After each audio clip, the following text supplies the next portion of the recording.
Okay mga papi, done installation tayo dito sa Z125 Kawasaki ng 5K package. Bali ang inabil po ni Sir DSK D5 Max. Low beam po nito white, high beam, yellow.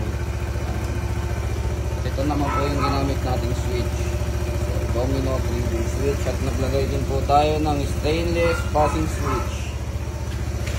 Passing, low beam, passing, high beam, passing. Tsaka sa busina naman po, ang bit po natin, benso. So, dito po natin nilagay. Yung stock ni Sir, sinabay na po natin. May kasama po siyang combo lights. Yan. Low beam. Tsaka may rapid mode po siya. Okay, sa mga gusto mag-avail ng ganito, punta lang po dito sa Scooteristas, online siya. Maraming salamat po.